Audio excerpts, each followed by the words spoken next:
only 30% of family businesses make it to the second generation, and only 13% of those make it to the third generation. Now, me being a second generation entrepreneur, that is just scary because I have a 30% chance to succeed. Even before you joined Ajmera Realty, do you feel that pressure of inheriting something which is so big? When a young blood comes in, he brings in a lot of new ideas. Now, which idea will work well? I think you should leave that to the wisdom of the elders, because they know from their experience where they have fallen. Many times they have that fear of staying in their father's or their uncle's shadow. In a family business, it's not about making your own identity. It is making an identity of a business. Many young generation entrepreneurs, when they enter in, from day one, they want to be the director of the company. When the next generation and the senior generation are together, how should the next generation approach disagreements with the first generation? Oh, it's a very tricky question. When we wanted to start the first project in Wadala, my uncle's thought was that मेरे को इसमें 5 करोड़ का loss करने का. When did you know, or was there a time that you knew, okay, you're ready to run the show? Welcome to today's episode of Real Estate Journeys. Our today's guest is Mr. Dhaval Ajmera, second generation entrepreneur and director of Ajmera Realty, a listed real estate company with over legacy of over 58 years in the industry. Under his leadership, the group has delivered over 31 million plus square feet across 100 plus projects with over 48,000 families in cities like Mumbai, Pune, Bangalore, Bahrain, and even London. Beyond business, Dhaval sir is also an Ironman athlete, bringing the same level of discipline, endurance, and long-term mindset into the real estate industry. So without any further ado, let's get on with the podcast. Hi Dhaval sir, how are you? Thank you very much, Ashwin, for coming over. And I hope it's going to be great fun and learning from you rather than we discussing more of real estate. No, the main learning is going to come from you itself. And so I was just reading a statistic, which is why I wanted to do this podcast with you specifically. So the statistic was that only 30% of family businesses make it to the second generation, and only 13% of those make it to the third generation. Now, me being a second generation entrepreneur, that is just scary. I mean, because I have a 30% chance to succeed. That's what the statistic means.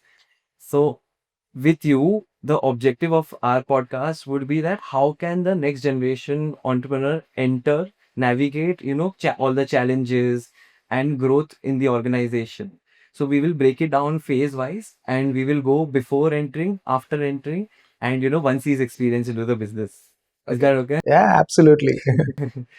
So, the first question which came to my mind was that everybody thinks that for a family business entrepreneur कि सब वही बोलते तुम्हारा तो set है, तुम्हें कुछ pressure क्या है, तुम्हारा तो ऑलरेडी बिजनेस है और हम तो स्टार्टअप कर रहे it we have to start from scratch while they don't understand that a startup founder, he can fail early, and even if he fails early, he'll fail small. But in a family business, failure feels much heavier because you have so many employees you have to take care of, you have all your stakeholders, your reputation, all of it is on the line, which is built by the previous generation. So even before you joined Ajmera Realty, do you feel that pressure of inheriting something which is so big? So, family business, as you rightly said, is a thing which comes with a lot of responsibilities, and also it comes like a ready platter. So you have best of both the worlds. Yeah. Challenges definitely are there, but at the same time, it depends on how you take it as a person. So for case in us, you're right that very very few navigate through this family business and they go ahead and then they are successful. We as a company are 58 years old. We are 3 generations of business working together even today, although we are listed. So it's like a combination, I would say, which is very very rare, where you have 3 generations of business working together. You have a construction business which is up and running since 58 years. A family business which started as an entrepreneur, from there a partnership company to a private limited company, and now a listed company. So with it being listed, with the compliance being there, with the transparency which is supposed to be there, I mean, managing and navigating all of this is a bigger task than just running the business all across.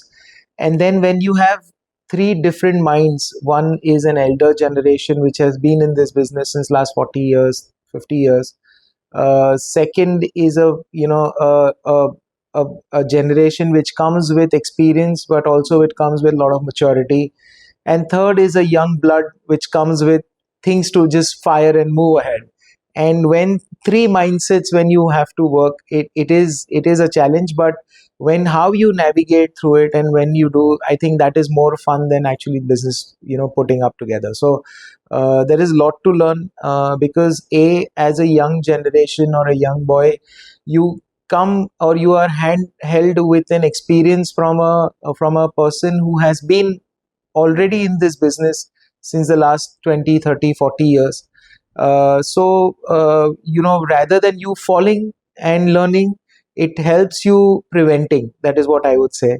And unless you don't, and that's how I think when you are ready to take up a family business, I think prevention is much more better than, how we all say prevention is better than cure. I think family business is a prevention, I would say, where you are handheld from a elder person about where you will fall, how you will do, and how what should be the precautions you should take so that you don't fall and you succeed. And unless a young gun comes and मेरे को सब आता है मैं कर लूंगा, how the the blood is, and they all feel, in which they are not right, I mean wrong. But it's this combination, and when if you take that positively, I think it is your chances of succeeding and getting the experience in the overall scheme of things is much better. So when you joined in, did you feel that fear of failure or just that feeling of, being scared before that you have to take so much? Because many of the next generation entrepreneurs, they feel this. So like, what would you say to that next generation entrepreneur, that so that the pressure motivates them than overwhelming them? So when I joined, I was very lucky, because I had got, I was being handheld not just by my father, but my uncle, my cousins, everyone, and I was, as we rightly do that in a business, that when a person who's entering, he needs to go to different departments to actually understand the line of business and probably choose from there where his interest lies, right? So that is where you get that kind of experience. So you don't come with a pressure. Honestly, I didn't come with a pressure, but I came with a mindset of learning, and I was very very keen. One thing I was very clear that, and my father made it very clear to me, that although this is a family run business and it's a business of our own, there are disciplines and there are rules which you should maintain and you should be queuing. I mean, unless you do not take those things seriously, I don't think you will ever be able to take up responsibilities the way you're supposed to. So you need to grill. Even in our office today, if any of a new generation or a new member who's coming, at least for the first 5 years, he's been treated as a trainee. Oh, He will be responsible for. So we actually have like a system where if and he has to be at the site. You cannot just enter office day one. That's not allowed, because unless, and because that's what we feel, that even though my line of interest would be finance, or if my line of interest would be sales, but unless I do not know what the product I'm making, right, what is the point of just financing it, or what is the point of selling? I can have sales managers, I can have finance managers to manage that, if they have to just come in the office. But unless, अगर मैं doctor हूँ, मेरे को पता नहीं है, I don't know what the actual pain point is, how is it going to help me even working out a financial balance sheet or a loan document. So these are the things, and that is why we say that navigating, understanding the business to the T, or from the scratch and to the core, is very very important for you to actually move forward. And that is how every successful entrepreneur or a businessman is. So my take is that don't do not should not be taken your business or your responsibilities as a pressure. Mistakes will happen, and you have your elders and people around to cover it up, to work. And as I said, when you enter a family business, it's more of a prevention. So even though you will be tend to making a mistake, there will be others who will cover it up or probably stop you from doing it. So making a mistake in a family business is very, very rare, because you are completely in a learning phase, and if you handhold things together, I think your chances of success is going to be more. So, speaking of mistakes itself, a lot of next generation entrepreneurs, they come in with their degrees, their understanding, or they might have studied abroad or in the best colleges as well. And after that, they think that I know everything. And you, like you mentioned earlier, that you should not have that mindset. But when they come in, because they have that young blood and they want to modernize and implement immediately everything, whatever they have. But businesses that have survived for decades, they have their own tricks. So according to you, what is that the previous generation has understood, which the new generation does not understand before they make the mistakes? So it's a very area specific thing. What the previous generation has done is there was nobody for them to handhold, and they have, they have had many pitfalls. They have had many failures. They would have had many issues where the project would have been stuck for months or years, or challenges within the, in our real estate, the land would have a problem, the approvals would have a problem, market would have an issue. So all these they would have gone through, and while from their experience they learn that, okay, if there is a supply failure, what is it that the backup plan which I should be having, or if there is a market slumpness which is coming, and what should be the thing which you would be doing, rather than just sitting idle or doing, like continue construction. At least the progress will show to the people and the confidence will work. So these are the things which actually come up with experience. What the best analysis, what we've seen, that when a young blood comes in, he brings in a lot of new ideas. Now which idea will work well, I think you should leave that to the wisdom of the elders, because they know from their experience where they have fallen, what they have done. 100%, I think it is the mindset of both the family, or both the generations, to actually understand where, you should not be saying that. I mean, at least in our family, it is not that because I am young, उसको क्या पता है, मैं इतने सालों से experienced हूँ, so I know things better.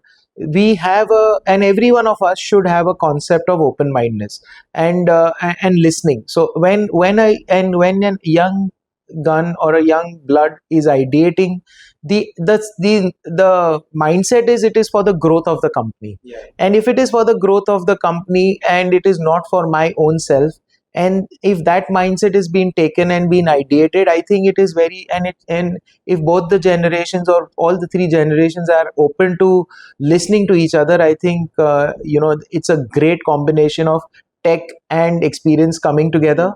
And when you have that, I think success will fall its way. You do not need to chase it, it will come automatically. So before even joining the family business, do you think that the next gen entrepreneur, should he work somewhere else, get exposure first, or can he just directly enter the business and learn within the business? What do you think is a more ideal way? Well, my thought is, it is 100% true that you should go somewhere else and learn. Uh, Simply two things. When you come straight into your business, how much ever whatever you do, there is a mindset, ये मेरी company है, तो मैं 10 बजे के बदले 11 बजे आऊँगा तो भी चलेगा. मैं आज छुट्टी लेता हूँ, मेरे एक दोस्त का बर्थडे है तो मैं उधर चले जाता हूँ. Those things will come, how much ever you try to be disciplined, how much ever you try to do. But when you are growing, but if you work somewhere else, the kind of responsibilities, the kind of discipline which you get, because over there, when you work somewhere else, it is you're working as an employee, and there are rules for the employee very, very clearly. And when you are learning for discipline and not for experience, So when you on your growing days have a discipline coming across your way, along with that you have an experience coming and the determination to grow, I think that combination will make a person more successful. So 100% my take is that you should be working somewhere else. And even though I would say it should not be, I would go a step further.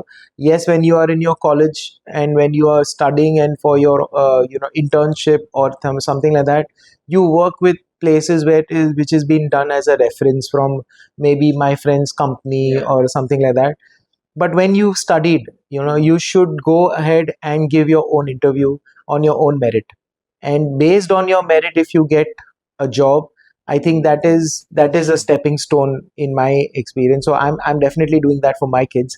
Right now they're doing internship, but once they have done with their graduation and working, I would want them to work on their own, find jobs on their own, because that the struggle which is real, which we do not feel as family and as entrepreneurs. So that is something which I want to do. Now again, it's a two-way thought that when we are like a family like us, which is huge and large, we can afford for a member not to come in early, or probably come maybe 5 years later or 2 years later. But if somebody who is just one person and who wants his child to be with him to handhold, I think their thought process would be different, that jitna jaldi aayega, at least the responsibilities are shared. And but I think आपने 20 साल संभाला है और 2 साल संभालोगे तो कोई फर्क नहीं पड़ता है. But it's purely a mindset. But my take is very clear: you should definitely work outside. A, with a reference; B, with your own way. And after that, once that discipline and determination, or that passion is come in, step into your company. You will help your company grow 10 times faster than what you probably would have done otherwise. Wow, I think that was some really great advice. And so, in the 12 months, say before joining the family business, what are top three skills according to you that the next generation entrepreneur should deliberately build and focus on, which maybe he would not learn even within his own family business, and so that the employees and everybody else takes him a bit more seriously? Uh, Number one is discipline. You should inculcate and try and inculcate, some form of discipline within your child, or the, your brother, sister who is wanting to enter business maybe 2 years down the line or 3 years down the line.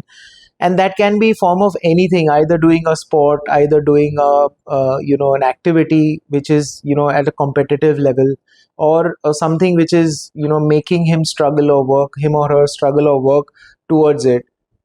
Second, I would say most important is respecting the elders, and that can be anybody. The kind of respect and the kind of the knack to listen and to understand, or probably just grasp of what the elders are saying. And then it can be your father, it can be your uncle, it can be your manager who's there from last 20 years, or whoever. That mindset of listening and the mindset of respecting elders is very, very important, because that will help them in a longer way to continue. Because it so happens that I am young, but probably my manager is 25 years in the company, or experience of 25 years, and I'll say, nahi, hum log aise karte hain. I don't understand, or probably subconsciously do not want to respect his values or opinion, and want to just pass on what I feel is correct. And that may, the employee may say, theek hai, it's the boss, after all, what he wants to do, he'll do it. But if I try to understand, if I have this habit of learning or listening to elders, or asking for their opinion first and then giving your views, I think that is most important for a person to inculcate before entering a family business. So, even before formally joining a family business, what's one uncomfortable conversation that the next generation entrepreneur should have with his, say, father or senior generation? uh, the most uncomfortable conversation, I would say, is, can I start a business which is not our family business? So like, मैं आज real estate में हूँ, but my tomorrow if my son comes and tells me that I want to start a restaurant, like I'm just giving as an example, I don't know how a person will take it or would want to do it unless I see that skill in my child, that he's inclined towards some kind of engineering or some kind of craftsmanship or skilling which is different than what my line of business is. That's something which the generation should be acceptable and respecting that skill rather than pushing towards what your business is. So I think that's the most uncomfortable, and it so happens that you would feel that, yeah, my business is set. How can I go and say that I do not want to do this and probably start a different line of business than what it is? How will it be taken? It's uncomfortable both ways, but unless and until you have an open conversation and views, and as I again said, the success of family business is understanding is listening to each other. The elders, like just giving as an example of ours, we have once a week, all our family members, we are 16 of us in the business, and all 16 of us have two habits which is very very clear. Once a week we have a official discussion about our work, and it is a 3 hour long meeting, and all of us are invariably in that meeting, and that's where our views thought have been exchanged, discussed, and it's been heard from a third gen to a first gen, or a first gen to a second gen, or second gen to a third gen, and it's all crisscross. And once the view is heard, things are thing, and then 100% you should be very clear that the final call is of the head of the family. And if you are inculcated with that I may give my view, I may say whatever I want, and I will discuss, and once it is heard, understood, argued, and even told the reason why it is not done, and then when the elder says, the head of the family says, no, I respect your opinion, I feel that this particular land what you have brought is great, but I don't think the market is very nice because of ABC reasons, and that's when the head of the family says, in that interest, I don't think we should go ahead. That respect and that opinion of the elder is final, and you should respect that and move ahead. And that is what we always do in our So, do weekly. you think there should be veto or should there be equal voting within the family? There should be, there is no voting, but there should be a voice heard, but the final say is of the head of the family. Okay. That's what we follow. So, like you were mentioning that you guys meet almost every week, Yeah. and other than that, Oh yeah. So the other thing is, we have our lunches together. So okay, whoever is in the office at a particular time, we have a fixed time for lunch, and that's where we all are sitting together and again discussing. Because once you're in office, your environment is about work. Your environment is about understanding what things are and what experience you probably had in. I may have gone to an officer to meet, and he would have said something, or tomorrow, yesterday I met a guy or who was ready to purchase the entire floor, and what was his thought about things. So with all that discussion, somewhere or the other, the wisdom of experience will also shared, and that's how you learn and unlearn a lot of things. so, just like yours, do you think that business should come to the dining table or not? Because a lot of families they prefer that now that we're not in office, when now we're at home, then we should not discuss business affairs here. We should only discuss business affairs at office or in working hours, or this is like a non-business free zone. Because when you do that, many a times what happens, a small con of that is that you only end up talking business, and personal relationships and all of that can also get affected, and especially if you have non working members within the family, so even they have to sit there. So according to you, what is the right thing? Well देखो, हम तो बनिए हैं और हम businessman हैं, तो business does not come out of our blood anyway. So yes, I agree that conversations of business should not continue at a dining table. So as I said, lunch is where we all discuss. Dinner, we try not to, but sometimes it invariably comes in. It's not hard and fast that we stop, but it's not something that we consciously try and not to discuss business. And then when there are kids and family around, you probably discuss their day in and day out things for for all of us to be involved in a conversation. But that does not stop us from not discussing. So I would say 80% no, but 20% it just comes in, and it is not wrong. So it's not in your hands, or Yeah, it just it's comes in. not. It's just like a natural thing which comes in, and if there is something important which you would want to discuss with your father or uncle or whoever it is, and it comes in, it's okay. But it's not wrong. Okay. So a lot of next generation entrepreneurs is quietly struggle with this, what I'm about to say. So they enter the business and उसके बाद में people don't take them seriously. Even regardless of whether they're capable or not capable, employees they doubt them. Consultants say, okay, I hear you, but I'm going to your father, even though it is your job or it was your final call, but still they don't take you that seriously. Did you go through that phase too? Of course, everyone goes through. So, see, it's not about you prove your mettle or you prove yourself, but it comes with time. Your authority, your responsibility comes with time. As I again said, that when you are working as a trainee or going through, like at least what we do in our businesses or our family, is that if a person is entering the business, he or she will be moved to a site, and there will be somebody who's already, so like our family runs in a way that every day we have different sites.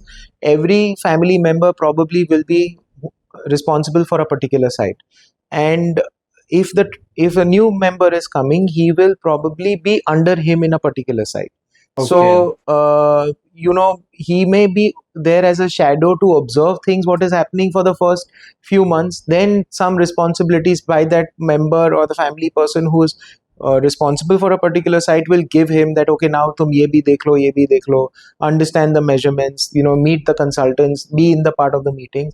For the first 2 3 years, I feel as a trainee or as a person, you should only be as a shadow and just be observer rather than giving your opinion or view, because knowledge gained, okay, is only knowledge earned, is what I feel. Uh, and for the first 3 4 years or 2 3 years, if you are just absorbing all the knowledge, which is because you are being surrounded by at least experience of, I would say, 500 plus years. When, I mean, I'm just giving as an example that I am in this business since 25 years.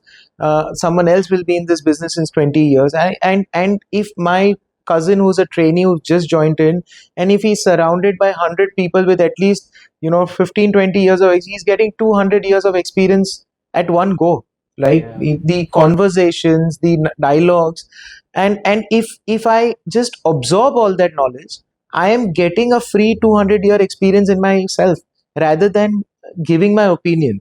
So you may discuss your thoughts and views, but it is just a thing. And once you have that observation coming, you yourself will inculcate to think in the process of how these people are thinking and why are they thinking. You will automatically get a view. You will discuss. You will come to know what the pros and the cons are of a particular decision.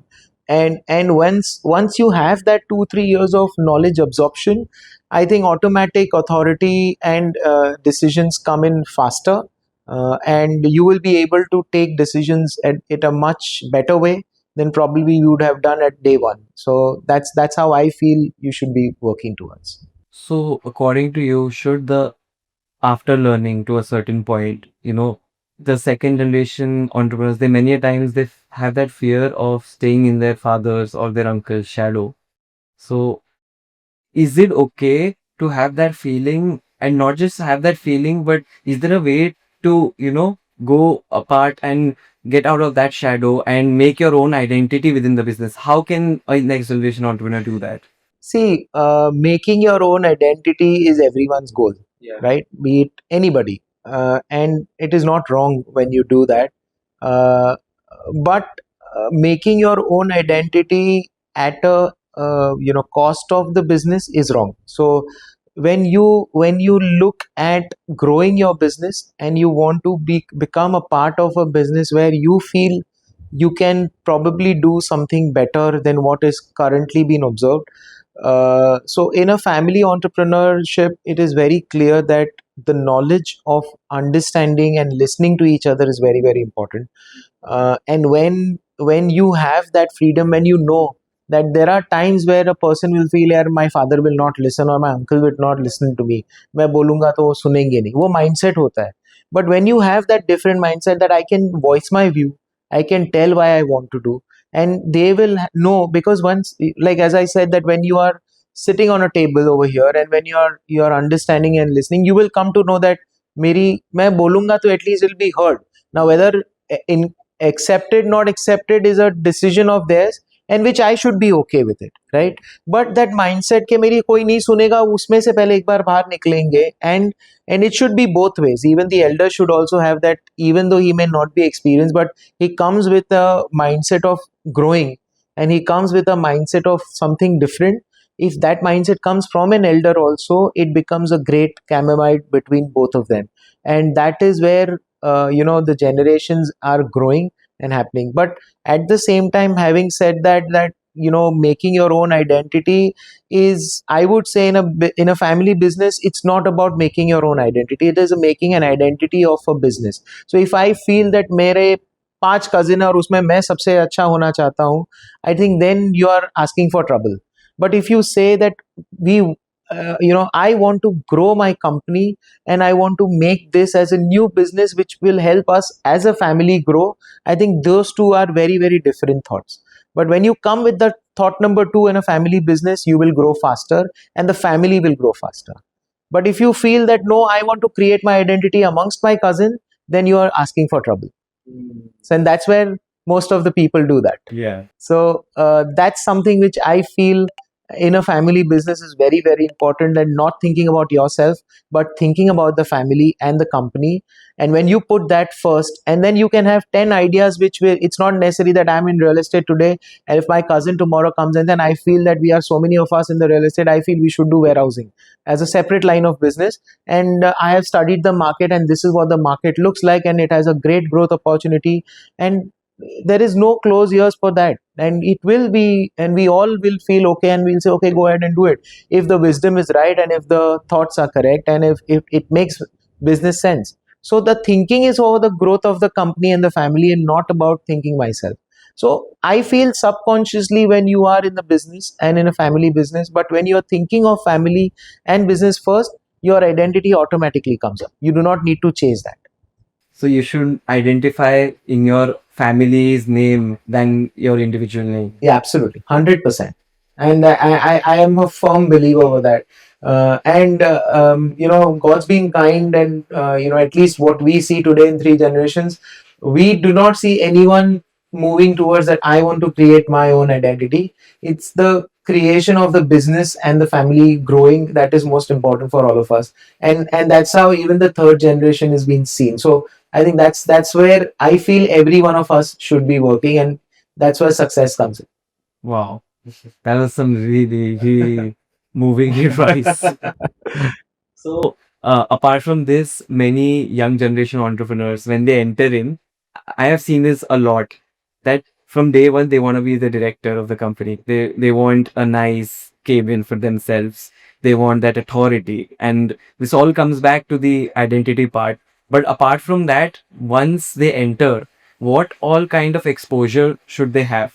You mentioned about working in the civil department, but apart from that, which other departments in a real estate company do you think are important? So, as I said, I'll just give you my own example. When I entered business, I was, I had somehow a lot of liking towards working. And even in during my college days, after my college hours, I used to come to my site. I was not a civil engineer. I'm still not a civil engineer, but I did not know what column and beams are, okay, and what brickwork means and what slab means. I had no idea. But I used to learn with an engineer coming from a college to site, understand that. And thereafter, once I finished my graduation, with one of my cousin, I was under him for handling or responsible for a building or 2 building or 4 buildings in a particular location. And so that's where I was only going to sites. I would interact with the engineers, I would interact with the contractors, I would interact with all of them to understand how are they going to work, how many, okay, today we are going to do fitting of a column, and we will do 5 columns cast, fitting. How many labors would it require? How many tie-ups or step bars would it require? Do we have that kind of bars at site? What is the plan for tomorrow? So that way you are doing planning, that way you are interacting with them, and that way you're understanding civil knowledge. And once you know all of that, I think and at site you automatically tend to become more grounded than what you probably would be at office. And because And you, the Mumbai heat, yeah, yeah, sure, and that is all this heat and all that struggle is real, and it may not be as real as someone who's been a foreman or but that's not where we need to be, but we at least know what it is.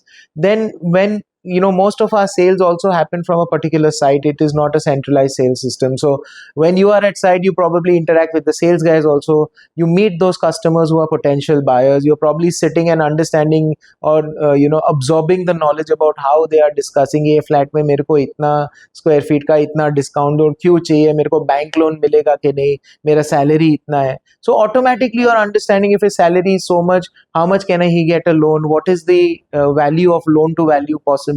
All that knowledge automatically starts coming. You're not asking for it, right? Then you go to the store department and you understand what the inventory is about and how much do we require. Okay, next month I'm doing 5 slabs, that means I will require so many tons of steel, I will require so much of cement, and etc etc. So that way you are gaining experience not only of civil engineering, but you are gaining knowledge about planning, you're gaining knowledge about sales, you're gaining knowledge about civil structures, you're getting knowledge about measurements, etc. So it's an all around experience, it is just not one.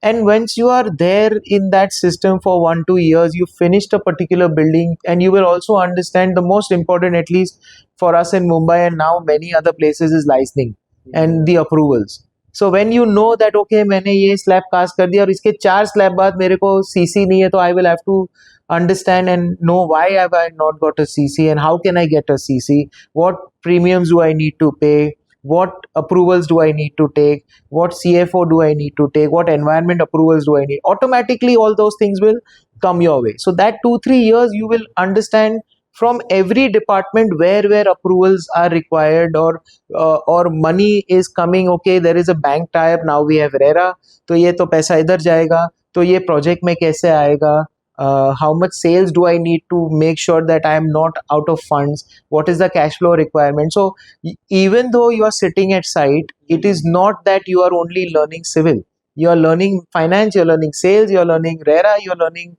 approvals, everything. So that's the that's the thing which I say. And when you finish one site completely from start till OC received, right, you will get all this experience even though you're sitting at site. And this is where we feel that a person, so our system is that you are under a family member, and training for a particular project, complete that particular project. Then step number 2 is you become the owner or the leader for a particular site, and you do from what your elder cousin did, from start to end, and finish that particular site completely end to end. So now you've got a handhold, and now you've got an experience of your own, because you've learned from here, and there will be people who will be guiding you around, but you are manager and owner of that particular site to ensure that within a year or two, whatever the timelines is, you're finishing a project. So when you do that, you are gaining experience completely, and that's where you have got an all-round knowledge about how a real estate business functions, and where I need to step in to make sure that I don't, ultimately for us is what timely delivery, quality construction, and good sales, right? These are the three, what do you call, barometers of a good project. So when I am able to handle these three well, for which I will have to do good sales, for which I will have to do good branding, for which I will have to do good construction, I will have to be on time, I will have to do a good planning, and I will have to have all my approvals in place. So and my finances in place. So all this is automatically inculcated coming to you with your experience, and that's where you are gaining your knowledge. So I don't see anyone who's entering business should be in office for the next first 2 3 years. I'm very clear, and that is how we have been with all our cousins, and including myself and everyone. I was at site for the first 2 3 years, and then I got into office and probably a cabin of my own. So it's a long journey, and the next generation entrepreneur needs to understand that Yes. patience to go through? Because like you mentioned, first you learn, so the whole cycle of the Yeah. other projects, that's 3 years at least. Yeah. Then you start your own, then that's 3 4 years again at least. Correct. And then finally you should. That's because that's how the family will understand, or you yourself will understand, that am I capable of actually being held responsible as a director? Just because I enjoy that my father is the owner of a company and I just come and sit, I may ruin my company, but I'll also ruin 500 or 400 employees who are working with me. So, and I don't think anyone would want to do that. So it is better when you come with knowledge, responsibility and ownership. That's how you will grow.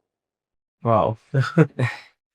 So as businesses grow larger, the decision making it becomes more complex, and sometimes family discussions are not just logic, but there are emotions attached to them as well.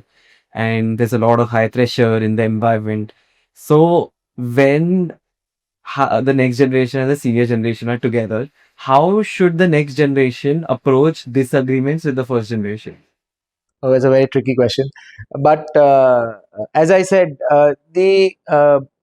the mindset in a family business, on any successful family business, if you see, it's just not us in real estate, but you look at the Muthuts or the finance Muthut company and the family, or any other, so many family businesses are there.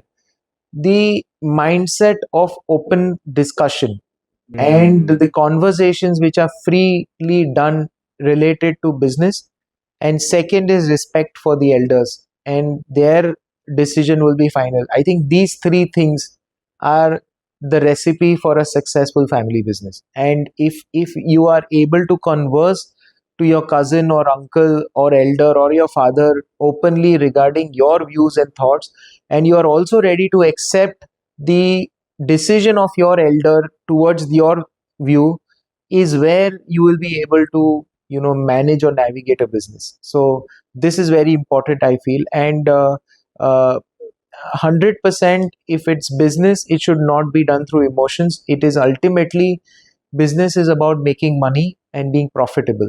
And if you cannot earn profit, or if you cannot be doing, okay, there may be some businesses you want to do it for your name or for your This passion. passion, that's okay. But it's not, it is one of the things, it is not the only thing. So when you have, and when you do business with the mindset of making money, and ultimately business में पैसा नहीं होएगा तो आप आगे नहीं कर पाओगे. So, and that's what it should matter eventually. Yes, I want to make a good name, but money is what I'm doing this business for. Otherwise I can put my money and put it, if I don't want to make money, and I it's okay if I'm just doing it for the heck of it. That's, then you are just unnecessarily wasting everyone's time. So it's important that eventual goal is making money, but at the same time growing your brand, and keeping your brand first and your identity as a company first. I think that is important. And when you do that, and that's mindset, when you grow, it will be taken well by both the generations, or all the three generations, or four, how many ever they are. And when there is an open discussion, that should be the way forward. So the senior generation also has to have an 100%. open mindset to listen, 100%. and not just that I know this better because I have this much XYZ years of experience. So eyes and ears should be heard and open for both the ways. It is not one way. It is your ears should be able to listen to the experience, and your ears as elders should be listened and open to listen to their ideas and views. And that's how you will grow. Because see, the way world has moved across over the last so many years, you can't stick to the one method which you have been done or doing over the last so many years. You have to adapt. I mean, change is the way forward. And if you are not ready to change, I think somewhere you'll stop your success. So it is important for you to change. Like today, I can't expect my business is 5 years or 20 years ago जो पहले होता था वैसे ही आज चलेगा, वो नहीं होगा. If I am not into technology, if I am not into any new tech adoption, and I'll say नहीं, मैं वो हाथ से ही रजिस्टर में एंट्री करूंगा और मैं ERP नहीं लूंगा, या मैं सेल्स में वो सब कुछ डेटा एंट्री नहीं करूंगा, या मैं सोशल मीडिया में मार्केटिंग नहीं करूंगा जो पहले मैं फोन फोन कर करके सबको बुलाता था, या न्यूज़पेपर में वो फ्लायर्स डाल के करता था, वैसे ही ऐड करूंगा, और नहीं चलेगा. You have to adopt to the new ways of life, and things change. So that's how it is today. We were earlier talking on a phone which was like, even if I look at mobile phones, we were on that hard numbers and a small Nokia phone. All of us today are on a touch panel and an iPhones or a Apples or Samsung. So we all change towards new technologies. That's how your business will also change. So, beyond execution and learning, what are some traits which you think that the next generation entrepreneur should focus on? Like judgment, negotiation, how to handle pressure, or just managing people. So, according to you, what is important? Most important in my aspect is pressure. How do you handle pressure? How do you handle a situation which may come up suddenly, and which does not come with any warnings? That is very important, because that's your mindset. If you are able to take that jerk on the first day, or you've been able to manage that, it's not very easy to what we speak today. But yes, that is something which I feel. But at the growing level, I think it is important to navigate the way we speak. It cannot be only judging somebody, but it is your oratorship or your thing of how you speak or navigate with people. It can be your employees, it can be your customer, it can be anybody, or an outside person, or your supplier, or an officer, for a matter of say.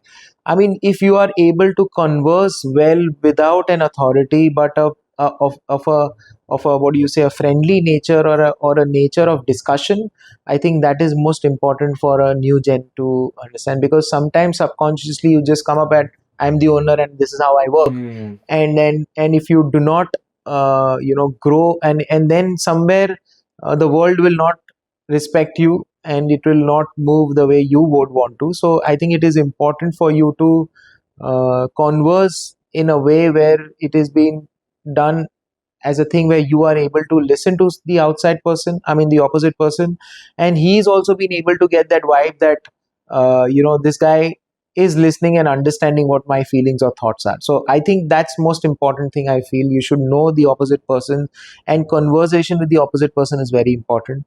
Second is people management. I mean, when I say conversation, automatically people management comes in. That's why your employee will feel comfortable coming and talking to you. Your person who's working, and you'll say, nahi ye sun rahe, I can automatically give my view. So that's where I say conversation, it's completely all together. And in real estate, I feel jerks just comes in Yeah. without any knowledge, or without any warnings. And if you're able to work towards that, and navigate your way out, I think that's very important. So that's how I feel. At least in our line of business, you should be able to manage stress, I would say. And second is converse with people. How do you personally manage stress and handle that pressure if something just gets thrown at you suddenly? Well, honestly, I don't know. At least I don't take stress. I mean, I don't take my business as stress. And for me, business is passion. So and I always say that if you take your business or your work as your passion, I don't think you will ever get tired. I don't think you will ever feel that आज मैंने बहुत काम किया है. Next day, I just want to chill and I just want to relax. I don't think it'll ever come to you. Your mind will always keep on working towards it.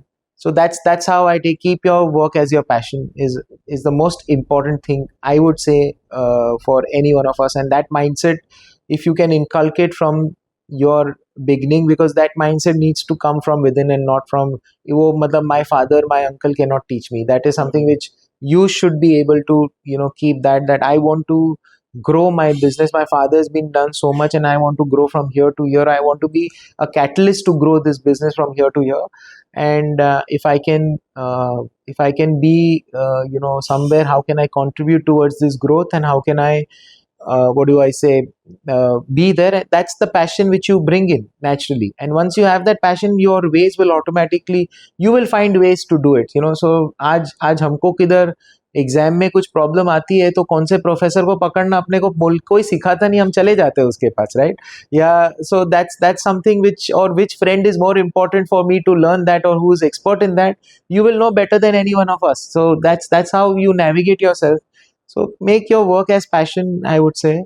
and I mean, that's my personal experience, is being more disciplined towards your work. And that discipline honestly comes in, if I only say one thing: pick up a sport, work. Even though it may help you physically, it has two advantages: it helps you physically, it helps you mentally being fit. And don't look, I mean, I don't look my sports workouts or a thing as my physical workout, but I look that these things help me work better, given more hours at work, given more contribution mentally at work than anything else. So my sports fitness or enthusiasm is, I would say, more inclined towards the growth of our Directly family. linked to your family business. Yeah, it's And the it's passion. growth towards our business, and that's how I take it, and not towards my health. Of course, it has health benefits. Yeah. So it's a two-way sword, and I'm happy both ways. So why not? But like you said, if a problem just suddenly, I'm trying to get inside your mindset. Absolutely. If a problem gets thrown at you, what's the first thing that you do? How do you deal with it? So if a problem comes in just suddenly, uh, you should first be able to understand, how do I firefight it? How do I? So it's like मेरे आग लग गई है, तो सबसे पहले जो भी कुछ करना है, पहले ये आग को तो बुझाना पड़ेगा ना. Then only I can do step 2, step 3, and all of that. So it's like a fire which is coming. First, try and extinguish the fire. So now, if let's say a customer is being told that the flat is going to be ready in a particular day, and for some reason it is not, the customer is going to be furious. He will escalate to step 2, step 3. And I'm just giving as an example, supposing if something like this comes in, or if there is an approval which was supposed to come today, and that's why you were able to start the work over here, but the approval didn't come. So somewhere try and tackle that issue first, rather than tackling issue number 2. So my point is that first try, I mean, it's, I don't know how do I put this in words, but try and resolve, or try to suppress that situation there. So like, if I say the customer is very furious, I, rather than hiding from a customer, I would first go to the customer and say, look, we are sorry that we had told you that you will be ready for, but I can give you a flat today also, but it will not be ready with windows, it will not be ready with light. If you're ready to take, you can take it, but it is not, I would not say it is ready, which we would not suggest you to take, but please come after 3 days and we'll give you. So first, rather than hiding from a customer, if I go ahead and try, so मैं वो आग को पहले बुझा रहा हूँ. The moment I have done, then I also look at, how do I ensure that it is, when I'm committing him next time, I'm ensuring that background में मैंने उसका window, उसका painter, जो भी करना है वो ready हो जाएगा. If I have that assurance, then I go and tell him. So that's something which you should be able to learn. You should never, how do I say, run away from the situation, but go ahead and face it first, because that is more easier. You may feel it is very tough, you may feel कि वो बहुत ही वो होगा, but rather than you know crying over it and just being away because you're irritating the other person, and you're not even able to solve that issue. So rather than doing that, first go and firefight that situation, and it'll help you settle all across faster than just moving out of it. Sir, Ajmera Realty is very well known for the projects which you have done in Wadala, and you guys entered Wadala when there was nothing in Wadala. So it is one of a very good example in Mumbai where a developer is reading the market before the market read itself. So what was a signal or a sign which really told or which pulled you towards Wadala? Well, it's on a, I would 100% give it to the vision of our uncle, who, and my fathers and my cousin, like uncles, who had actually bought this property at that point in time. Uh, and it was their, you would say, I would say, vision, or their, farsightedness, which helped in not only Vadala but many other projects, I would say. I'm very proud that when our uncles actually bought some properties, we've been known as pin code creators. We've actually, pin codes have been created of that particular area because this development came up and life started coming in, and that's where pin codes of a particular areas in Bombay have been created. And we were one of the founder seeds, I would say, for that pin code creator or pin code creators of that area. So that's a very proud moment, and that is where I say that vision of our elders come in, and they thought about कि यहाँ पे life आएगी, यहाँ पे connectivity होगी, सब कुछ होगा. So yes, Wadala is a story which happened 45 years ago, and my uncle probably just met somebody, and all those days in Mumbai, the land ownership were only with Parsis and nobody else, Hmm. like most of them. And then he met him, and South Mumbai was a place where everyone would probably, talk to any lawyers, or everyone's office was there, and they just discussed about the property. And my uncle was very much fascinated with size. He wanted a larger, कि size होगा तो अपने आप सब कुछ हो जाएगा. And he bought that 100 acre. He said that this guy has an 100 acre property in Wadala, and Wadala was a place that nobody used to go. It was like वो बोलते हैं ना, वो अपने में एक साइड का adopted है, इसको साइड में रखो. And that is how actually it was in Mumbai planning also. So if you go to see the DC rules of Mumbai in 1967 or 1991, right? Even in these two places, the FSI of the other areas in Mumbai was, let's say, 0.5, or sorry, 1 or 0.85.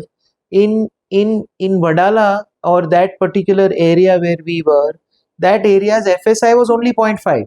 मतलब ये कभी develop ही नहीं होगा. Mumbai micro market was also like the DC rules said that. Hmm. So but real estate is all about patience, and it's all about the growth within that, because real estate grows. आज तक आप historically देख लो, कोई भी जगह इन anywhere in India वो कभी depreciate नहीं हुआ, अप्रिशिएट ही होता है. Appreciate you. So my uncles and my fathers and everyone knew that ये आज नहीं तो हमारी नेक्स्ट जनरेशन पे अच्छा होगा. So we will grow, but it will grow slowly. So that 0.5 FSI became 1. And then actually I would say, because Mumbai did not have, or did not consider Wadala at that point in time 35 years ago as a destination to be developed, I think it was a blessing in disguise for us. Because when Mumbai started to grow and they realized that infrastructure growth and transportation growth is most important for any suburbs to grow, or any city to grow within Mumbai. I think we were blessed, or we are now blessed, Hmm. that each and every mode of transportation of Is Mumbai available. is available in Wadala. So be it freeway, be it expressway, be it monorail, which is now shut, metro, the Atal Setu, the BKC connector. I don't think any suburb in Mumbai has so much of connectivity which Wadala has today. And that is only because they had ample tracts of land available, because FSI was not ever given. So people never thought of going and buying lands over there or developing it. And today, my uncle or my family had that vision, and they bought that 100 acre parcel, and we were able to develop some part of it. We are now developing some part of it, and because of it, it's now become the prime most location of Mumbai. So this is it may have an answer or a direct answer or may not. But how can a young entrepreneur who is the next generation, he train himself to find the next Vadana? Well, now it's very important for anyone who is entering or probably looking at a growth in the business, the vision and the mindset, that what is your vision. So today, as I said, your mindset starts with the growth of the company. And if you want to see that, okay, my uncles and my family has grown a benchmark and I want to go from here, I mean, that mindset will automatically take you towards places to find new Vadalas. And you will automatically know that, okay, 30 years ago, if there was nothing available across, and if I put in my hand today, it will help me grow in the next 10. Okay, now with the technology, with the approval process and the transparency, it may not take us 30 years, but it will take us next 5 years, 7 years, 10 years. It can be anything. But if you know that, okay, the city is growing like this, and the next transportation, communication, all those hubs are also going to become in a particular area. If that vision, that you have that knowledge, or you have that data coming your way, it will help you create 10 more Vadalas than what it was just one. So it's important for you to understand, read across that particular city or a town planning norms, or a place which will help you know where the next transport hubs or the communication hubs are happening. So you need to focus on upcoming infrastructure. Absolutely. You need to, because see, America was created or is America is only because of roads and transportation, Very right? true. So, and that is what, if you see today in Mumbai, what has happened. If I look at Bangalore, if I look at Pune, if I look at Gurgaon, why did they all grow as a city? And why did IT probably went to those cities and IT helped them grow, or infra, all those companies helped them grow, was because there was enough and more, transportation, enough and more infrastructure facilities available, and that is why it helped them grow as a cosmopolitan city, and that is what they were over the last 15-20 years. Mumbai is Mumbai, which is only 400 odd square kilometers. But if you see post COVID, the kind of connectivity which this city is now enjoying, I think this is where the growth has actually started coming in terms of coastal road, Atal Setu, the metro lines, the BKC connectors, or the now the Mulund Goregaon connector, and so many connectors which are coming across, and the coastal road which is now being started and connecting from Atal Setu, and the freeways and the ring roads which has been getting created. I think all of this is making Mumbai nearer to each other. So today, if I have to go, of course there is a lot of traffic, but if I honestly, even in this traffic, if I am staying in Bandra and if I want to go to South Mumbai, it takes me only 15 minutes to reach, whereas earlier it was 45 minutes. So you see that kind of, the time you are being saving, and it is now not just Mumbai. MMR, which is all across Mumbai, it contributes today, real estate in India. Mumbai and MMR contributes to more than 30% in terms of real estate value. Okay, in terms of value, because Mumbai enjoys that kind of valuation what it is there, and the flats are being sold at hundreds of crores and all of that. But Yeah. uh, overall across Mumbai, MMR as a region, it contributes to more than 30 to 40% of real estate value which is being done all across India. So that's a huge number. And when you have such huge number, transportation, communication, all those infrastructure facility it will only be able to stabilize or grow better if I am able to have those kind of infrastructure, and Mumbai is seeing that growth happening very fast. So it's important and that is where I see that what America was America, and that's how they got successful, because of the road rail network. I think Mumbai MMR is also growing towards the road rail network in terms of metro, underground, bullet trains, coastal roads, all of that which is coming. It is only going to help Mumbai MMR grow better, and the demand for real estate, at least for the next 15-20 years, I don't think it's going down. So did you ever think of when you were holding that land in Wadala, did you think that it's been so many years that now maybe we should just get out of it? We have all so much money invested, but the growth and development is not coming immediately. Was that a thought in maybe not you, but your uncles or your senior generation? In fact, my uncle and family, I remember when we started, when we wanted to, uh, uh, you know, grow or start the first project in Wadala. We, my uncle's thought was that मेरे को इसमें 5 करोड़ का loss करने का है, and we all were, so then they all said कि इसमें ये प्रोजेक्ट में 5 करोड़ का लॉस मुझे करने का, I'm okay. And the thought was that, why was this thought, that we want to bring a price which is so attractive that if I have to go 20 kilometers or 30 or beyond Thane, this I'm talking 20 years ago, if I have to go beyond Mumbai, and Thane was like an outside, Yeah. like it's not in Mumbai, or if I have to go to Dahisar, I want to give a price of those cities or those areas in Mumbai itself, because that is where the attraction will come, right? And people were not thinking of Wadala as a destination, people were reluctant. तो हम लोग ने जब ये project launch किया, तब our first price was 1818 rupees, and that was the time we launched our first flat. And from 1818, today we are at 38,000 to 40,000 rupees a square feet. Wow. So that's the growth. 40x growth. That's the growth which has happened in the last 20 years. Is because the whole mindset was that if people start coming in over here, and then the other thing what we did was that IMAX wanted to come in and bring in the world's largest dome theater. and we offered them at a very discounted rate, and they built that building and they made a landmark, and that brought in a lot of traffic in that area. Mm. And slowly and steadily, that's how it got developed. And then of course the infrastructure also started coming in. So it was a mixed bag of things where you need to bring in life, you need to bring in people around it to grow.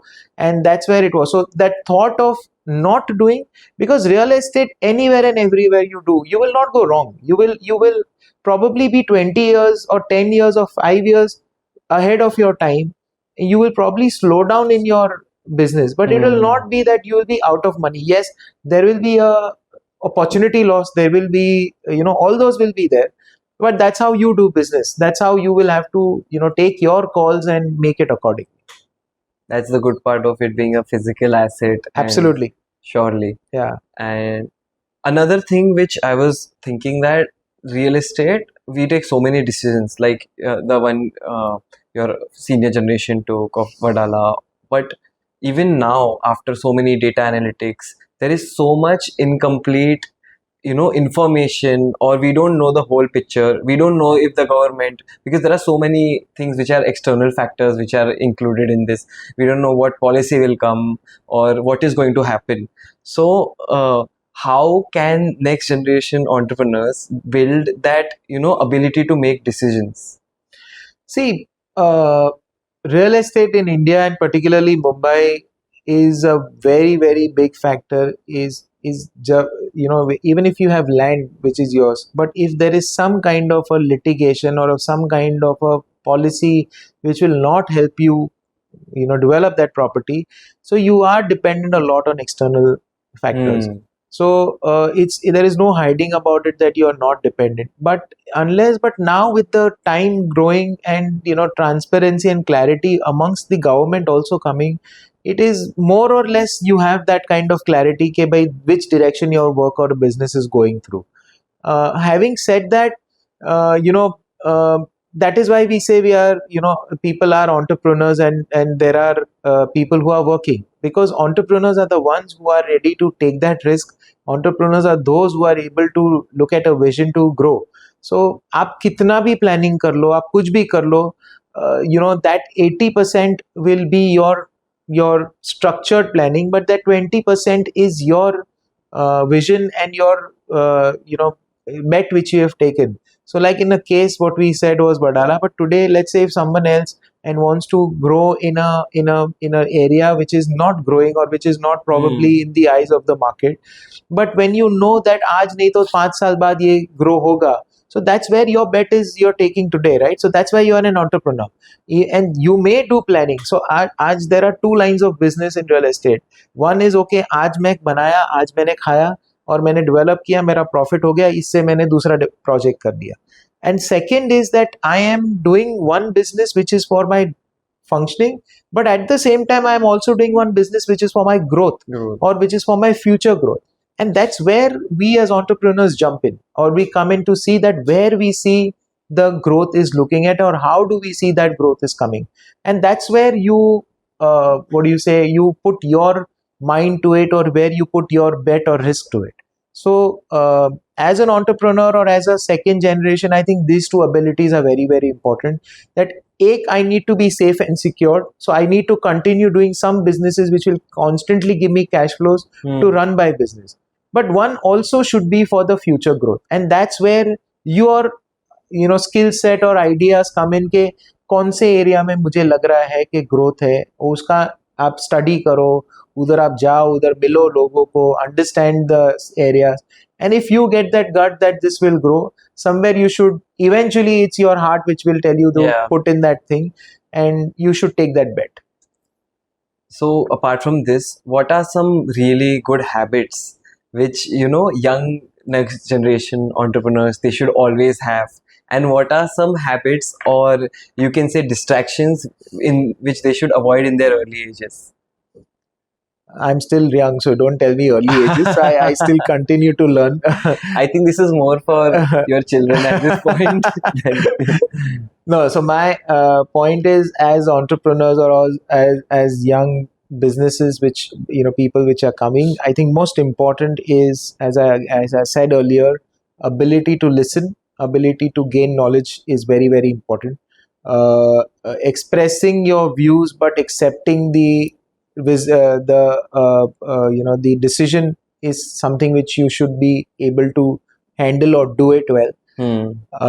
And you will there is today, honestly, the this generation, or even I would say now we are very lucky as compared to probably my fathers and uncles, that the knowledge, the data which is available today, okay, is immense. Yeah. I mean, you can do wonders with what this data is available with you today.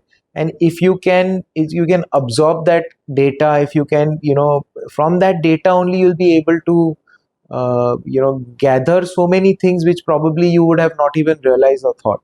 So, use the technology in the right way. How can I probably make my technology today? AI is, whether we like it or don't like it, is taking over. Very true. Right. So if I accept it and probably use it in the way which can help me grow my business, and that's what I'm doing today. I mean, there's a team of people in me who is only looking at what AI can help us in grow in real estate.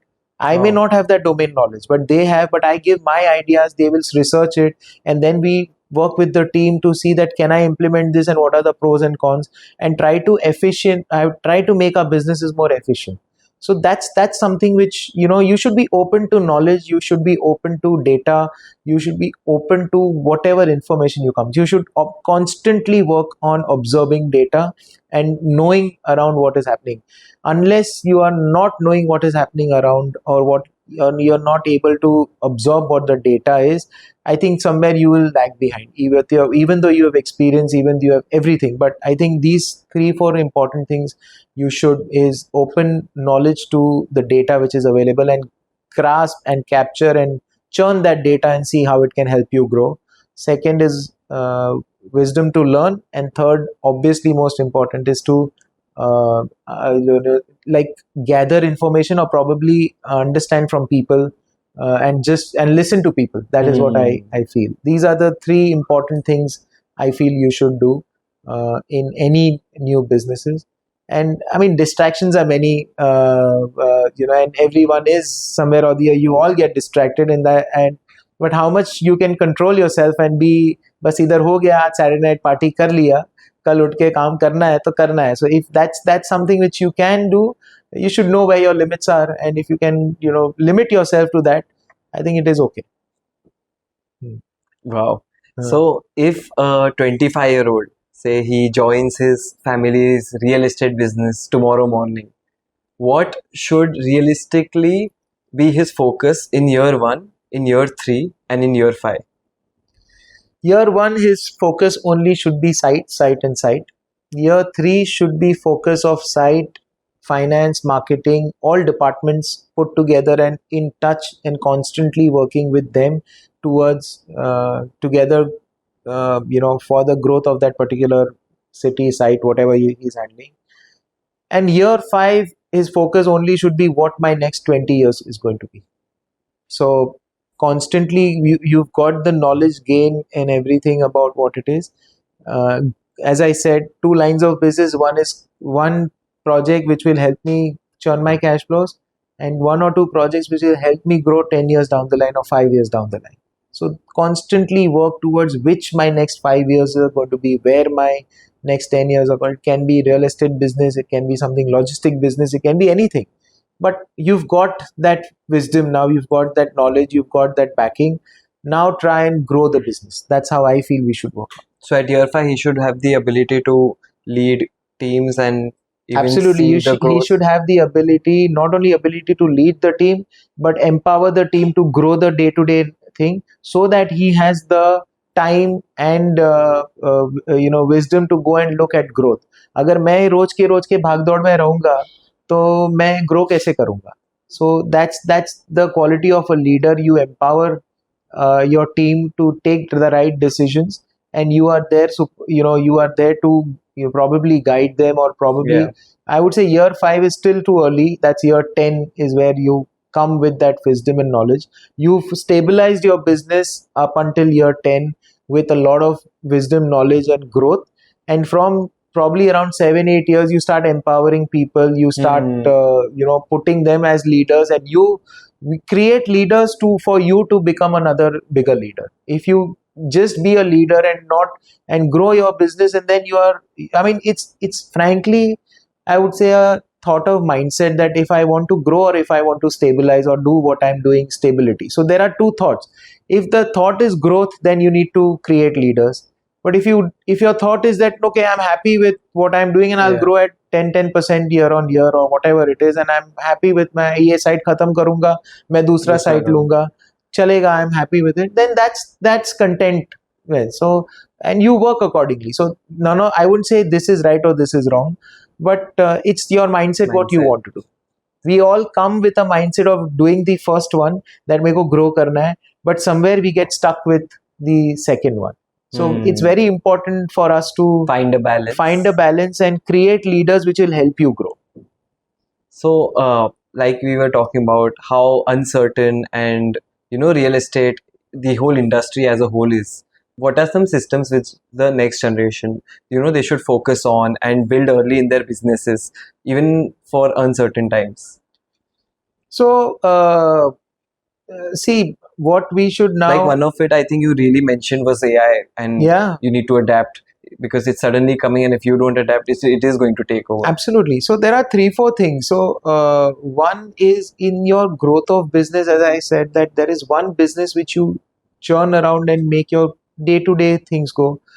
There is other line of business within which you say there is should be some kind of a steady income coming, whether now, God forbid if the business gets stuck. So rental income. So some kind of rental, some kind of steady income which will help you stabilize your cash flows even during uncertain times, because this is very important.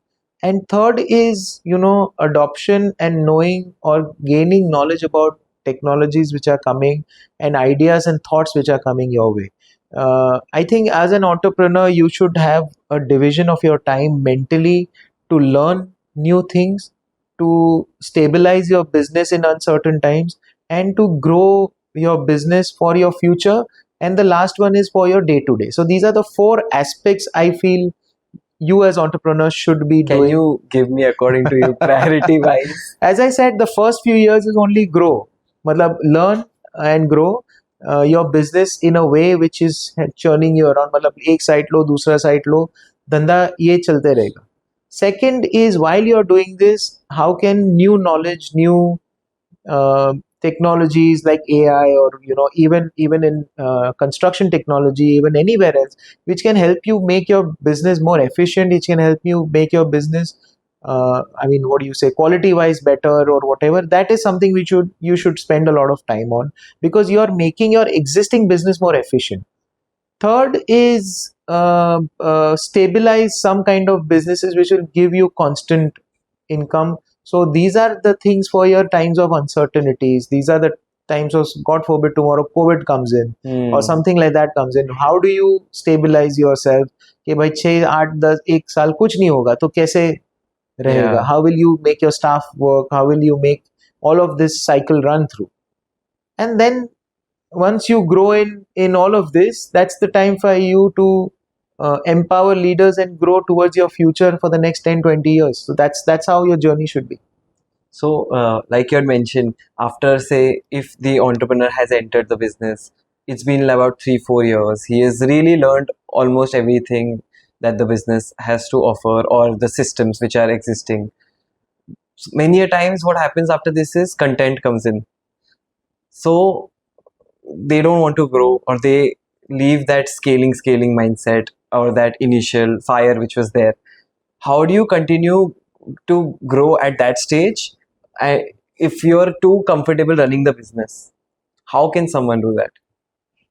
Well, it's the mindset. As I said, that if your forever mindset from scaling becomes के अभी मैं content हूँ इसमें, तो फिर वो कुछ नहीं हो सकता है. बट ये है ना, we all feel that I want to grow, but subconsciously we become very content कि भाई ये ठीक है, I don't want to take a risk, कल टूट गया, कुछ हो गया तो मैं कहाँ जाऊंगा.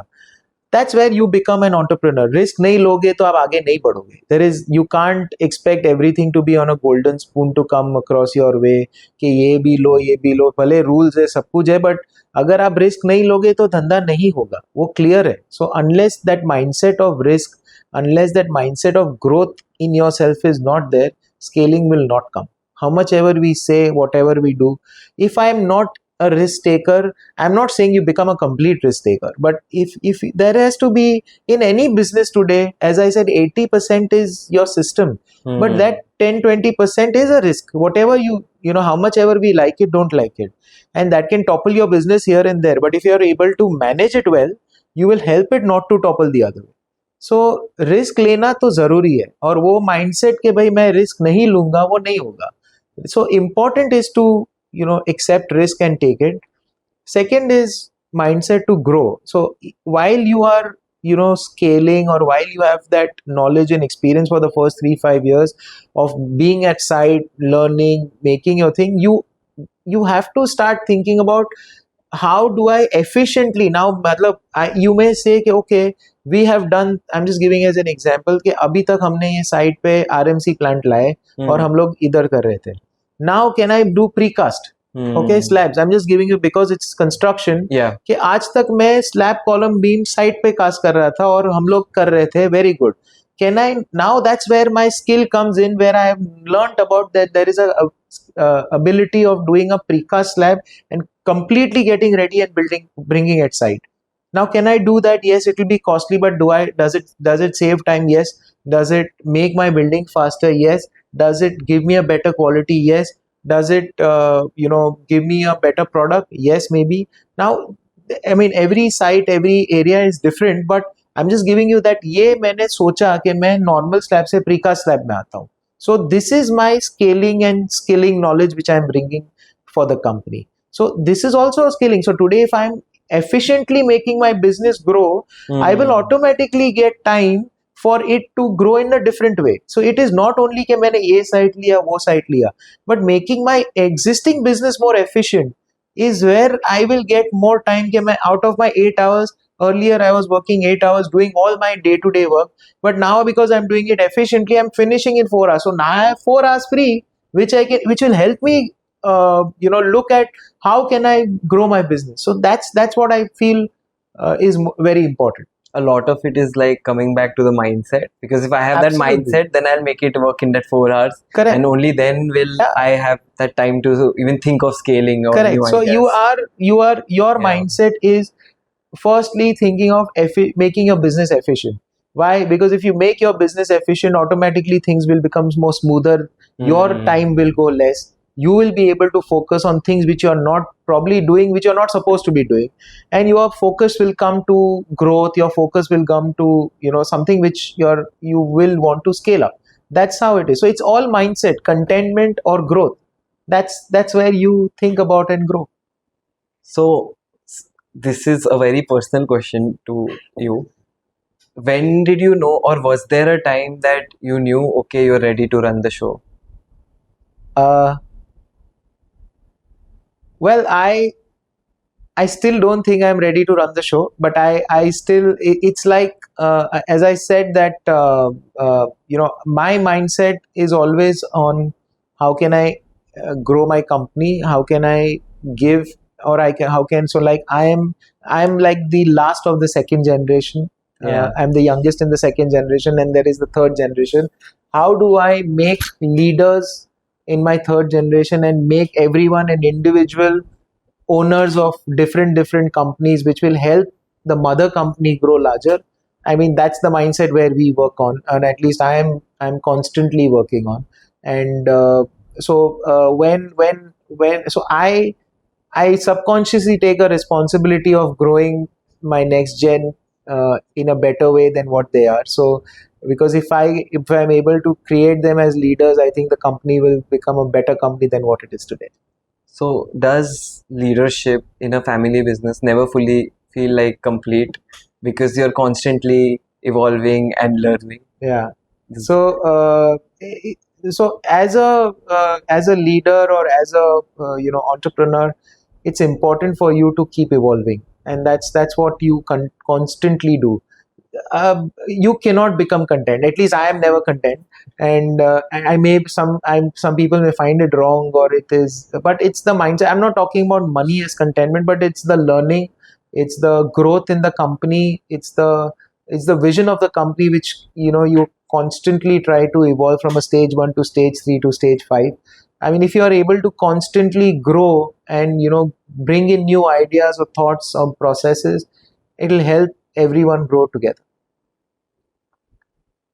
So this is probably a question which a lot of next generation entrepreneurs are going to send to their uncles or their father.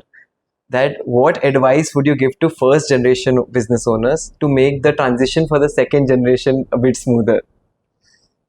Uh, I I would say when you're a first generation entrepreneur, there are a lot of pitfalls which come your way. There are a lot of challenges which come your way. And how did you address those challenges? I think if there is some kind of a note or some kind of somewhere you've been able to put that thought down on a pen or piece of paper, it's easier for the second generation, because you're guiding, okay, look, when you go here, you will most probably see a pitfall coming in. तो ये खाई में से कैसे बाहर निकलना है, हम लोग के साथ ऐसा हुआ था. So this is how, if you can make a note of this, or somewhere if you can put in your experience down, maybe you may not remember everything when you are inculcating a next generation, but if it is penned down, it becomes easier for you to probably discuss when you're inculcating the new generation. So I think it's important to for the first generation to pen down the pitfalls, but beyond that also, the most important thing is what is the family ethos, what is the absolute knows, The values. what are the values the company is been running in. I think that is very important for you to communicate to your next gen, and the next gen should also be acceptable to these values, and they should respect that values completely without thinking. And that's where we will be able to. I think these are the things which you, as a first generation, should be doing. So all of this would make the transition easier. Absolutely. And anything other for the first generation, or which you would like to tell them, that maybe as someone who entered in the second generation, who which has a lot of challenges as well, because it's a young person who's coming in on an established business. So any advice which you would like to? I just feel, as I said, listen to both ways. It's just not one way. Listen to the new ideas, listen to the new thoughts, discuss, keep them in your discussions always. Do not, while he or she may be not in office or probably, but keep them in important discussions together, even though they're not contributing, but you are making them learn or understand what decisions you are taking and in what situations you are taking. I think all of that is very important for them to learn and understand. So you should keep them as a shadow during your important discussions. You should keep them, inculcate the values and the thoughts of the company which is going, and keep your eyes and ears open for both ways. And I think that's how your family business will grow better. I hope that helps many first and second gen Yeah, entrepreneurs. 100%. If someone were to take just one lesson from this entire podcast and your journey through the family business, what would that be? Respect elders and value them. Because if you keep that mindset, I think a lot of it will automatically see. Why I say is that respect elders and value their thinking is that when you do that moment, the elder generation will know he's listening to what I'm saying. He will automatically start explaining things better than what probably he would have done otherwise. The communication becomes easier and better when you have, as I said, communications better both ways. I think the discussions become healthier. Everything will start falling in its place. you will always take a decision in a way which will, you will, as a young guy, you will think that कि अगर मैं ये करूँगा तो will it be correct to as per my family values or as per the family's or the business's way it is supposed to be done. Then only I will take, because that's how you've thought, your mindset has been, you've been putting across all this. So one thought, one mindset will automatically, there's a chain link which continues to happen. Wow, that was an incredible insight. Thank you. So we move over to our more fun part of the podcast, which is Uh. quick fun. So you have to answer questions as fast as you can. So what's one thing young entrepreneurs should never say in front of people who built the business before them? I know everything. What's more dangerous for a next generation entrepreneur? Moving too fast to prove yourself or moving too slow out of fear of failing? Moving too fast. Moving too fast. One decision in a family business that should never be taken emotionally. One decision is only whether a business, unless a business is not making profit, don't do it just because oh, I love this location and I just want to do a business. No, if it is not making money, don't do it. Tougher audience to convince for you, your institutional investors or your own family? Well, it depends on the situation, but it's the family which it is difficult to convince, because it's just not one, but it is first and second and third all together. What's the most important decision a young entrepreneur takes in his life?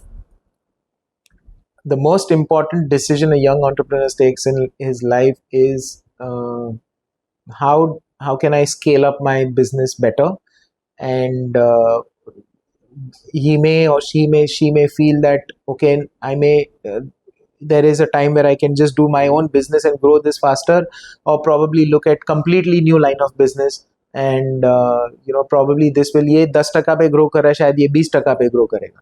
But that may not be true. But that's the most difficult moment, that how do you take? But the background and the mindset is to how do I scale up my business? How do you, the mentality Mentality. to have that? One decision in your career that made you grow up the fastest? Oh, very difficult. There'll be many Surely, but which just which any will one of help, them. because every site gave me new learnings and new thoughts. But I think a few failures in the initial years of my project, which was successfully started but probably not ended the way we wanted. Those projects gave me a great learning for my protection or for my decisions in future. So I think failures initially helped me grow better. Wow. You've said that you're probably the laziest person till your late 20s. So if today's Dhaval Ajmera met 25-year-old Dhaval Ajmera, what would shock him the most? What would shock him the most? How was I so lazy? And how would I probably start, if I was what I am today at 25 years ago, I probably obviously been taking different more decisions and faster than what I did probably would have done now. So one quality from your father or the previous generation that you still feel you haven't fully mastered? Passion for work and family. Really? Certainly doesn't come across from... Where do you actually do your best thinking? At the site, in the office, in the car, or when you're running? Running. Really? Running is my me time, and it's the time where I actually think about what my next moves or next strategy should be. And people in my office clearly come to know that he's got a good run today, and that's how we discuss things. So 100% running. So if you could give one piece to the 22-year-old Dhaval Ajmera finishing his MBA, and when he was just about to come back home, what would you tell him? Work somewhere. which I didn't do. And obviously, 20 years ago, that was not The the culture or the culture or mindset. But I would have definitely told that Dhaval Ajmera, please work somewhere. I would have been more disciplined than what I am today. I would have, because I learned discipline in years, but probably if I had, as I said, that if I was outside, more responsibility, maturity, and discipline would have come faster than what it would have now. Wow. Your dream place to someday complete an Ironman? Well, I don't have a particular destination. I mean, I know you just did one in Barcelona as well. So I did in Barcelona and Austria. But it's everywhere. So I love exploring new places, and now it's been with a gang of people. So wherever we all go together, it's a dream to be doing Ironman together, not just alone. Great. Well, that concludes our quick fun section as well. Thank you so much, sir. And I really think through our podcast, so many next generation entrepreneurs, their transition and their mentality, even from before entering to finally working, I mean, it certainly helped me a lot. I kept introspecting even while you were saying about my own family business. So thank you so much, sir, for your time. And Thank you. I think it was great, discussing and talking with you. I don't think I've been so impromptu the way, but it came all through heart, and I was very happy.